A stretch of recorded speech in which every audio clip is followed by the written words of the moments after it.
नमस्कार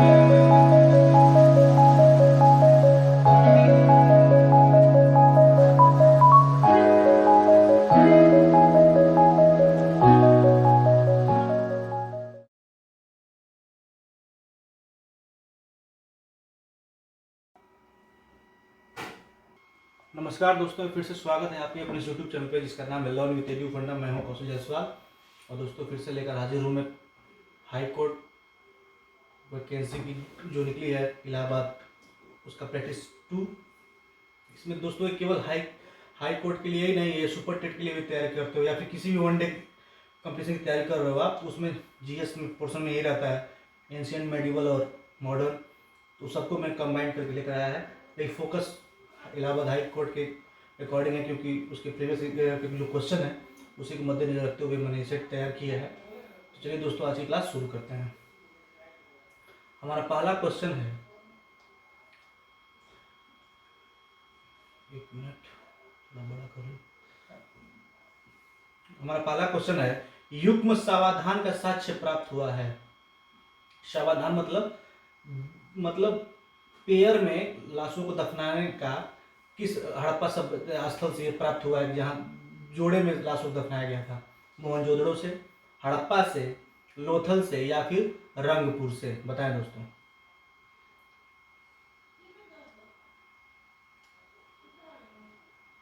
तो दोस्तों सबको पता है कि ये युग्म सावधान का साक्ष्य कहाँ से प्राप्त हुआ है? लोथल से प्राप्त हुआ है। एक मिनट थोड़ा मोटा कर लेता हूँ। लोथल से ये प्राप्त हुआ है। और लोथल कहाँ पे है दोस्तों? तो ये गुजरात में है। गुजरात में है ये। किस नदी के किनारे है ये भोगवा नदी किनारे है।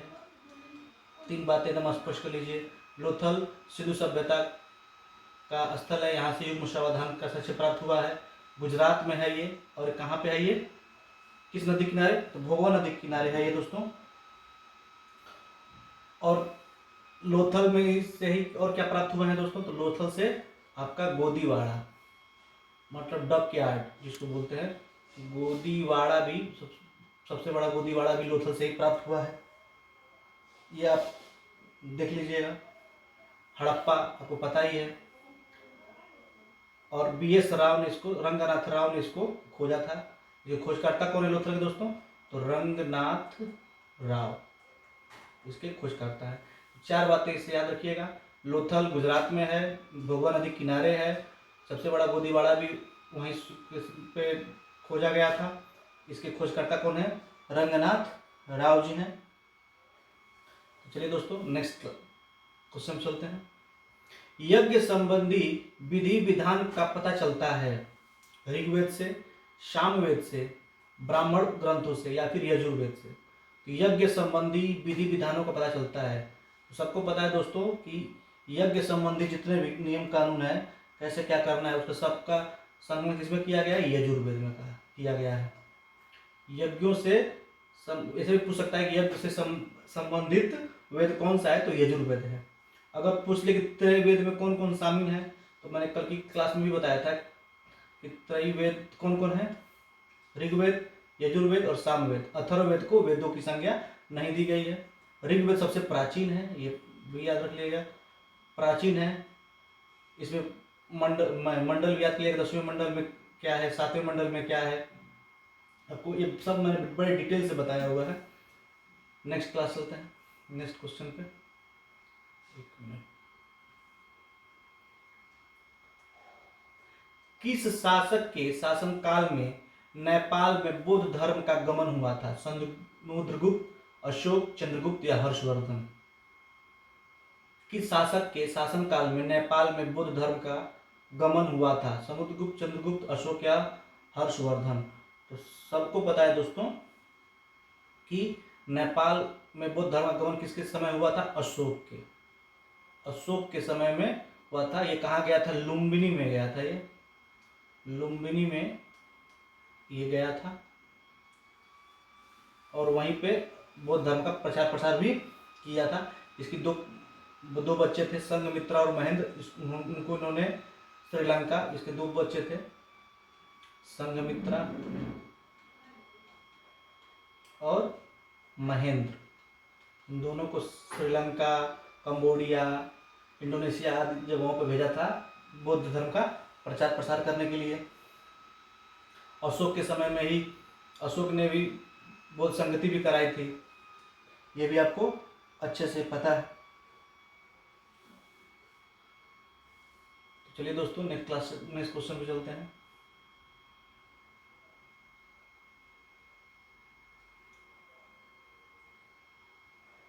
महावीर स्वामी का जन्म कहाँ हुआ था? कुंडग्राम में, मगध में, पाटलिपुत्र में या लुम्बिनी में?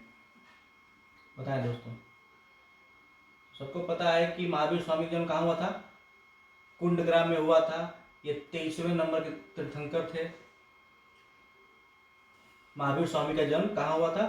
कुंडग्राम में हुआ था और 23वें नंबर के तीर्थंकर थे। और ऋजुपालिका नदी में इन्हें साल वृक्ष के नीचे, वृक्ष का नाम भी भूल लेता है, साल वृक्ष के नीचे और ऋजुपालिका नदी के किनारे इन्हें ज्ञान प्राप्त हुआ था। और बौद्ध धर्म का पूछे तो बोधि वृक्ष, जिसे आप जानते ही हैं, वो निरंजना नदी किनारे था।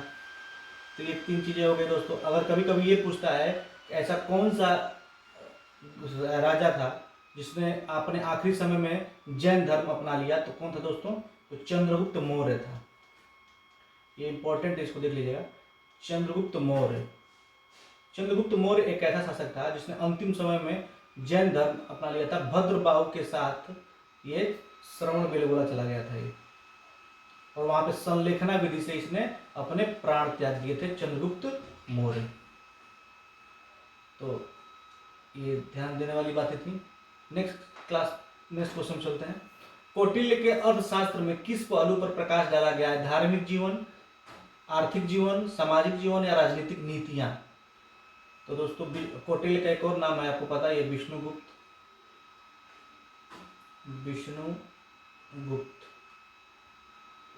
और इसमें किस पर प्रकाश डाला गया है दोस्तों? तो सबको पता है कि राजनीतिक नीतियां, किसी भी राज्य को चलाने के लिए जितने भी नीतियां होती हैं, कैसे किसी समाज को एक अच्छा राजा चला सकता है, सारी चीजें किसमें वर्णित है? अर्थशास्त्र में वर्णित है। नेक्स्ट क्वेश्चन है, किसने भारतीय राष्ट्रीय कांग्रेस के विरुद्ध अनुनय, विनय और विरोधी की राजनीति का दोष लगाया था? किसने भारतीय राष्ट्रीय कांग्रेस के विरुद्ध अनुनय, विनय और विरोध की राजनीति का दोष लगाया था? बाल गंगाधर तिलक, सुभाष चंद्र बोस, मोहम्मद अली जिन्ना या फिर एनी बेसेंट? बताएं दोस्तों कौन था?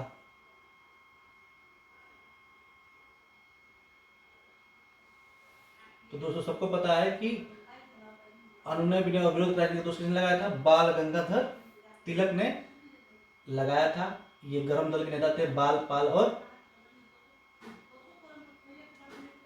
3 लोग थे दोस्तों, लाल बाल पाल, लाला लाजपत राय, बिपिन चंद्र पाल और बाल गंगाधर तिलक। ये तीनों गरम दल के नेता थे और बाल गंगाधर तिलक ने ही अनुनय, विनय और विरोध की राजनीति का दोष लगाया था। नेक्स्ट चलते हैं। काकोरी ट्रेन डकैती कांड के नायक कौन थे? ये कल भी क्वेश्चन आया था, थोड़ा डिफरेंट वे में पूछा है। राम प्रसाद बिस्मिल, बटुकेश्वर दत्त, भगत सिंह, बरकतुल्ला? बताएं दोस्तों। तो काकोरी ट्रेन आपको पता ही है, ये कांड नहीं हो गया, ये क्या हो गया? एक्शन, घटना हो गई। काकोरी ट्रेन डकैती जो है, काकोरी ट्रेन घटना हो गया है, कांड नहीं हुआ है। तो बताएं दोस्तों इसमें कौन कौन लोग शामिल थे या मुख्य नेता कौन था? तो दोस्तों सबसे पहले तो ये समझ लीजिए काकोरी कांड हुआ कब था? तो 9 अगस्त 1925 को ये ट्रेन में कुछ पैसे जा रहे थे, 5000 श्रमिक थे, लूट लिया गया था। इसमें प्रमुख नेता राम प्रसाद बिस्मिल थे। इनके अलावा रोशन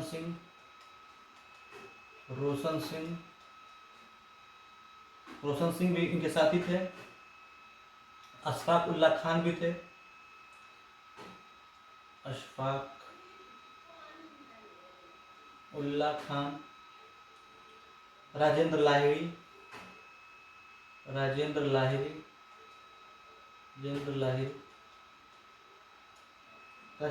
भी थे दोस्तों।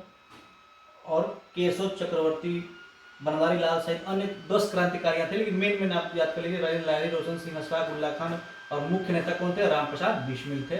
ये आप याद रखिएगा। नेक्स्ट क्वेश्चन है, महात्मा गांधी को सर्वप्रथम राष्ट्रपिता किसने कहा था? तो दोस्तों महात्मा गांधी को सर्वप्रथम राष्ट्रपिता कहने वाले कौन थे? तो सुभाष चंद्र बोस थे। सिंगापुर से इन्होंने रेडियो के माध्यम से महात्मा गांधी को राष्ट्रपिता कहकर संबोधित किया था। 8 का सी। नेक्स्ट क्वेश्चन है, इंकलाब जिंदाबाद का नारा किसने दिया? खुदीराम बोस, महात्मा गांधी, सुभाष चंद्र बोस या भगत सिंह? बताएं दोस्तों, बताएं दोस्तों किसने कहा था? दोस्तों इंकलाब जिंदाबाद का नारा किसने को चर्चित किसने बनाया था? भगत सिंह ने बनाया था। तो 9th कौन सा क्वेश्चन हो जाएगा दोस्तों? डी। 10वें क्वेश्चन चलते हैं दोस्तों।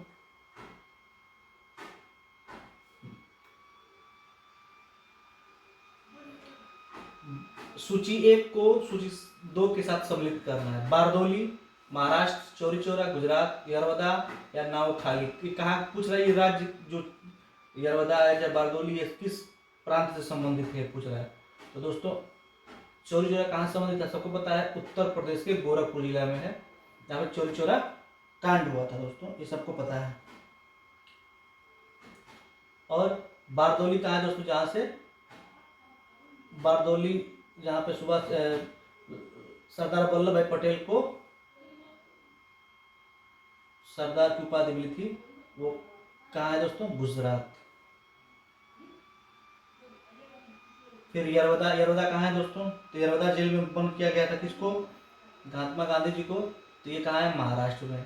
बच गया एक आपका नावखाली, थोड़ा अजीब लग भी रहा है, तो पश्चिम बंगाल। तो दोस्तों पहले का दूसरा हो जाएगा, दूसरा, फिर 2 4 2 4 1 2 4 1 4 सॉरी 2 4 1 3 हो जाएगा। 2 4 1 3 देखिए किसमें है दोस्तों? 2 4 1 3 इधर option B is the right answer. Next चलते हैं, निम्न में से किस महाद्वीप का क्षेत्रफल सबसे कम है?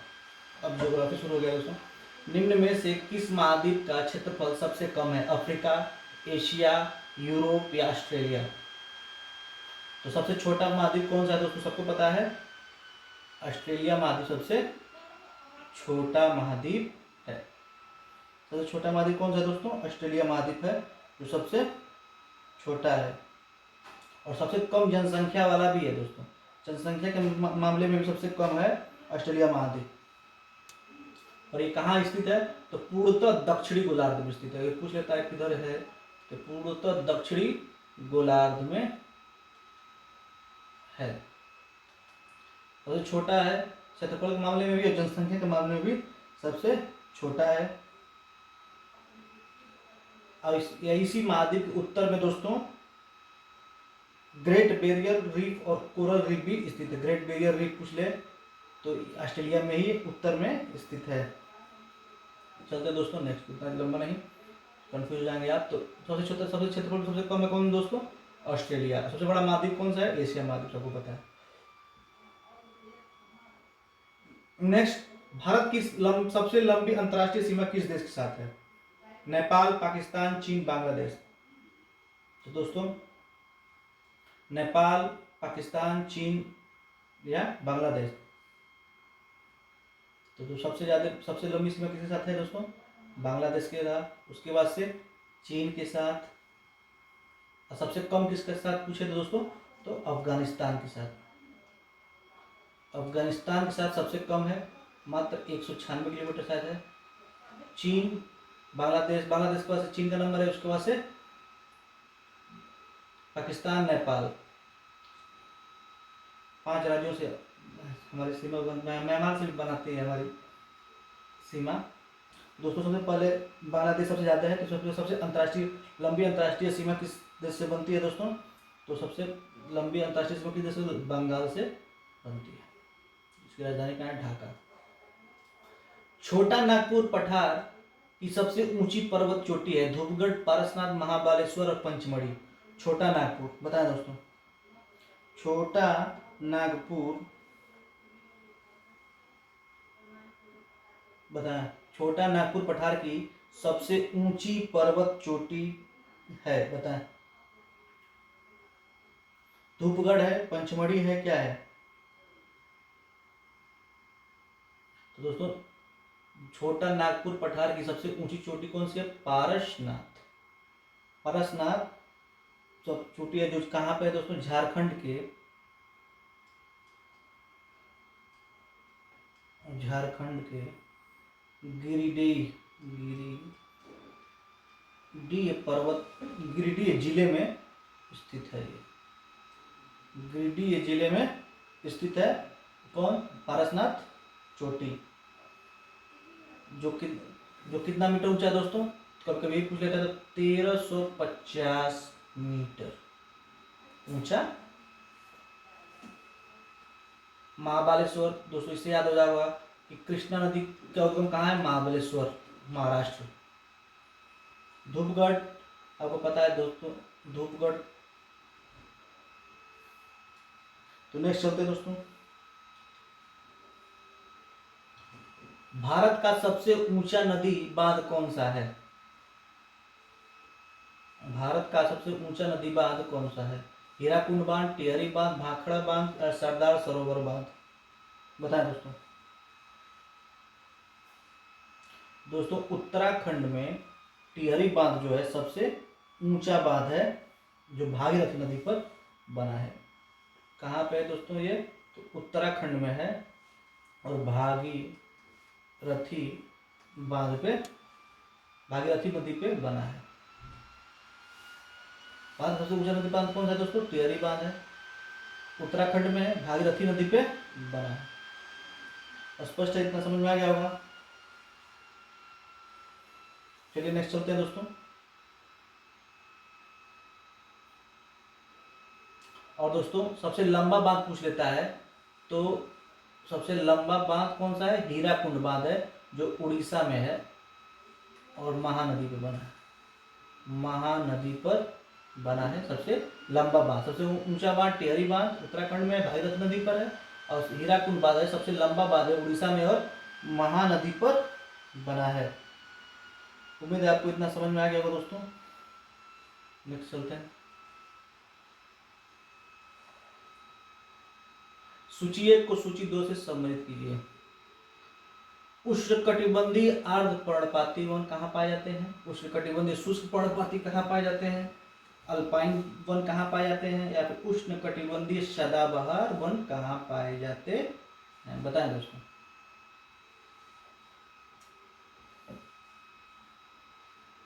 तो दोस्तों उष्णकटिबंधीय आर्द्र पर्णपाती वन, जो पर्णपाती मतलब जो गर्मी अपने पत्ते गिरा देते हैं, तो ये दोस्तों इसका ये तराई क्षेत्र जो दिया है, हिमालयी क्षेत्रों में भी पाए जाते हैं, तो ये हो जाएगा तराई क्षेत्रों में अधिकतर पाए जाते हैं। उष्णकटिबंधीय शुष्क पर्णपाती वन, तो शुष्क पर्णपाती वन कहाँ पाए जाएंगे दोस्तों? तो मध्य गंगा के मैदान में, बी का थर्ड। अल्पाइन कहाँ पाए जाएंगे दोस्तों? तो अल्पाइन आपको पता है जो लंबे लंबे ऊंचे ऊंचे होते हैं, पत्तियां कम होती हैं, तो ये अरुणाचल प्रदेश में पाए जाते हैं। उष्णकटिबंधीय सदाबहार वन जो हमेशा हर मौसम में हरे भरे रहते हैं, वो जहाँ पानी की अधिकता होती है, जो जहाँ 200 सेंटीमीटर से भी अधिक वर्षा होती है, वो सह्याद्री, ये वन कहाँ पाए जाते हैं? सह्याद्री मतलब पहाड़ी क्षेत्रों में पाए जाते हैं। तो उम्मीद है दोस्तों, तो ए का थर्ड, एक ही में है उष्णकटिबंधीय, एक का फोर्थ 2 में है, तो ये ऑप्शन और ये ऑप्शन तो खत्म, एलिगेशन मेथड लगा लीजिए। बी उष्णकटिबंधीय शुष्क पर्णपाती, ए का 3, option number A is the right answer. तो एक बार सुन लीजिए, उष्णकटिबंधीय अर्ध पर्णपाती वन कहाँ पाए जाते हैं दोस्तों? तो हिमालय श्रेणी में शिवालिक के गिरिपद और भाबर तराई क्षेत्रों में पाए जाते हैं। दूसरा है बी उष्णकटिबंधीय शुष्क पर्णपाती वन कहाँ पाए जाते हैं? तो मध्य गंगा के मैदान में पाए जाते हैं। अल्पाइन वन अरुणाचल प्रदेश में पाए जाते हैं। उष्णकटिबंधीय सदाबहार वन सह्याद्री यानी पश्चिमी घाट पर पाए जाते हैं, केरल वगैरह में, जहाँ शांति वैली है, यहाँ पे पानी की अधिकता है, वर्षा की अधिकता है। नेक्स्ट चलते हैं दोस्तों, वेरी इंपॉर्टेंट नाबार्ड की स्थापना हुई थी? चौथी पंचवर्षीय योजना में, पांचवी पंचवर्षीय योजना में, छठी पंचवर्षीय योजना में, या फिर सातवीं पंचवर्षीय योजना में? तो दोस्तों सबसे पहले तब समझते हैं कि नाबार्ड की स्थापना हुई कब थी। तो दोस्तों नाबार्ड की स्थापना हुई थी 12 जुलाई 1982 को। अब हम ढूंढ लेंगे कि कौन सी पंचवर्षीय योजना उस समय चल रही थी। तो दोस्तों हमारी पहली पंचवर्षीय योजना कब से शुरू हुई थी? तो आपको पता है 1951 से 1956 तक चली। पहली, दूसरी 56 से 61, तीसरी 61 से 66, चौथी, अब इसी तरह पांचवी जाइए तो पांचवी जो पंचवर्षीय योजना थी दोस्तों वो कब चली? 1980 से 85 तक। मतलब ये वाली जो पंचवर्षीय योजना थी, पांचवी पंचवर्षीय योजना 80 से 85 चली और 1982 हुआ, अर्थात ये दूसरी पांचवी पंचवर्षीय योजना में नाबार्ड की स्थापना हुई थी। उम्मीद है आपको समझ में आ गया होगा।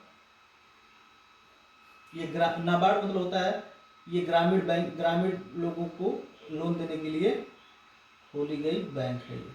नेक्स्ट चलते हैं। भारतीय अर्थव्यवस्था का मॉडल मिश्रित अर्थव्यवस्था कौन सी औद्योगिक नीति में अपनाया गया? भारतीय अर्थव्यवस्था का मॉडल मिश्रित अर्थव्यवस्था कौन सी औद्योगिक नीति में अपनाया गया? बताएं दोस्तों, बताएं। दोस्तों दूसरी औद्योगिक नीति जब आई थी उस समय ये अपनाया गया था। बस इसको याद कर लीजिएगा। मुद्रा के अवमूल्यन का परिणाम क्या है? निर्यात में वृद्धि, आयात में वृद्धि, निर्यात में ह्रास या आयात में ह्रास? बताएं दोस्तों क्या होगा? अवमूल्यन मतलब होता है कि पैसे में गिरावट, मूल्य में गिरावट संबंधित है। तो मूल्य में गिरावट होगी तो क्या होगी? निर्यात में वृद्धि होगी। लोग आपके पास, विदेशी कंपनी आपके पास अधिक से अधिक अपना मंगाने लगेंगी। आपका क्या होगा दोस्तों? निर्यात में वृद्धि हो जाएगा।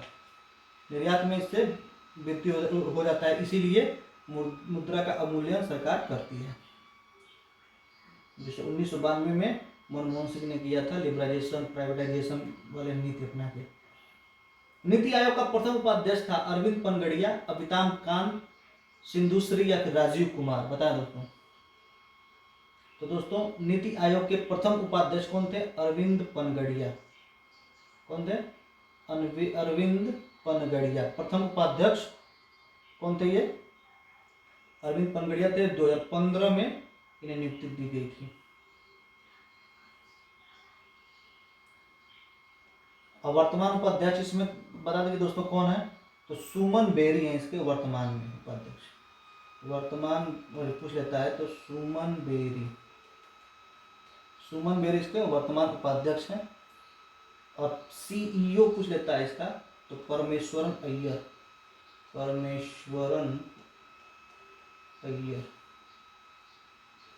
अध्यक्ष आपको पता है प्रधानमंत्री होता है। नेक्स्ट, शब्द बुल और बियर किस व्यापार से जुड़े हैं? बैंकिंग, वस्तु निर्माण, शेयर बाजार। तो दोस्तों सबको पता है शेयर बाजार से संबंधित है। नेक्स्ट, भारतीय संविधान के किस भाग को संविधान की आत्मा कहा जाता है? मौलिक अधिकार, राजनीतिक निर्देशक तत्व, संविधान के सभी अनुच्छेद या प्रस्तावना? दोस्तों संविधान की किस भाग को? तो प्रस्तावना को हम भारत के लोग, भारत को संप्रभुत्व, ये वाला जो प्रस्तावना है उसको संविधान की आत्मा कहा जाता है। लेकिन भीमराव अंबेडकर, पूछ ले कि भीमराव अंबेडकर ने किसे कहा है? तो अनुच्छेद आर्टिकल 32 संविधान का उपचार को संविधान की आत्मा कहा है, BR अंबेडकर के अकॉर्डिंग। नेक्स्ट है, निम्नलिखित में से कौन भारतीय राज्य व्यवस्था में सर्वोच्च है? संसद, सर्वोच्च न्यायालय, संविधान या धर्म? तो सब बड़ा ही सिंपल क्वेश्चन है दोस्तों कि संविधान सभी चीजों से सर्वोपरि है। भारत में बाहरी आक्रमण अथवा सशस्त्र विद्रोह के कारण भारत के राष्ट्रपति द्वारा राष्ट्रीय आपातकाल घोषणा किसके अंतर्गत की जाती है? 352, 360, 356 या 368? बताया दोस्तों,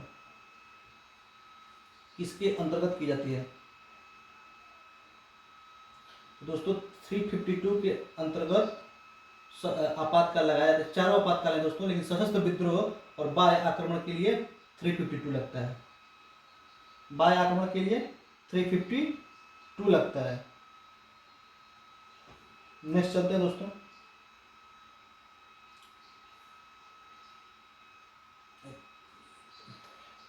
द्विस्तरीय पंचायतों की संस्तुति निम्न समिति के द्वारा की गई थी? अशोक मेहता समिति, बलवंत राय मेहता समिति, नरसिम्हा समिति या सरकारी समिति? तो इसको दोस्तों आसान ट्रिक बताता हूँ मैं। इसमें कितने अक्षर है? एक शब्द है, दो शब्द है, तीन शब्द है। तो इन्होंने 3 स्तर क्या संस्तुति दी थी। इसमें कितने स्तर है दोस्तों? 1, 2, 3, 4, इन्होंने 4 स्तर दी थी। इन्होंने केवल 2 ही स्तर दिया था। नरसिम्हा समिति भी 2 ही स्तर दिया था दोस्तों। तो क्या पूछा? द्विस्तरीय, तो सरकारी समिति ने 2 स्तर, अशोक मेहता है इसमें, तो जो इसमें सॉरी इसमें 2 स्तर नहीं, समिति को अलग है, इसमें 2 ही स्तर है। तो अशोक मेहता समिति जो थी, जो 2 स्तर की समिति का संस्तुति इन्होंने दिया था। ग्राम पंचायत और क्षेत्र पंचायत करके दिया था। बाद में मान किसका हुआ दोस्तों? 3 बलवंत राय मेहता समिति का मान हुआ 24 अप्रैल को शुरू हुआ था नागौर जिला राजस्थान से। नेक्स्ट चलते हैं। जिला न्यायालय का प्रमुख होता है मुख्य विकास अधिकारी, जिला न्यायाधीश, उच्च न्यायालय का न्यायाधीश, उप जिलाधिकारी। तो जिला न्यायालय का प्रमुख होता है, कौन होता है दोस्तों? तो इसका जिला न्यायालय, तो जिला न्यायाधीश इसका प्रमुख होगा। सिंपल बात है। नेक्स्ट चलते हैं। मुक्त रूप से निलंबित चुंबकीय सुई किस दिशा में टिकती है? उत्तर पश्चिम दिशा, उत्तर दक्षिण दिशा, उत्तर पूर्व दिशा या फिर दक्षिण पश्चिम दिशा? बताएं। मुक्त रूप से निलंबित चुंबकीय सुई किस दिशा में टिकती है? तो दोस्तों सिंपल याद करिए, उत्तर से दक्षिण दिशा में टिकती है। मुक्त रूप से निलंबित चुंबकीय सुई किस दिशा में टिकती है? तो उत्तर से दक्षिण दिशा में। टेलीविजन के दूरस्थ नियंत्रण के लिए किस प्रकार के विद्युत चुंबकीय विकिरण का उपयोग किया जाता है? मतलब ये रिमोट जो काम करता है उसमें से कौन सी किरणें निकलती है पूछना चाह रहा है। अवरक्त किरणें हैं, दृश्य किरणें हैं, पराबैंगनी किरणें? बताएं दोस्तों कौन सा किरण है? दोस्तों किसी भी रिमोट हुआ, म्यूजिक सिस्टम का रिमोट हुआ, उन सब में अवरक्त किरणें निकलती हैं, कंट्रोल करती हैं। सिंपल क्वेश्चन था। निम्नलिखित में से किसके निर्माण के कारण चांदी की वस्तुएं लंबे समय तक खुले में रहने पर काली पड़ जाती हैं? H2S, AgSO4, AgS या फिर Ag2SO? बताएं दोस्तों।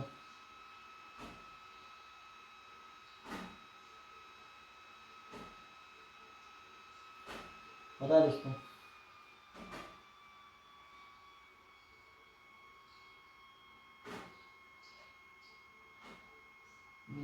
AgS मतलब हाइड्रोजन सल्फाइड दोस्तों जो होता है, इसका प्रयोग चांदी वस्तुओं लंबे समय तक खुले में रहने पर काली पड़ जाती है।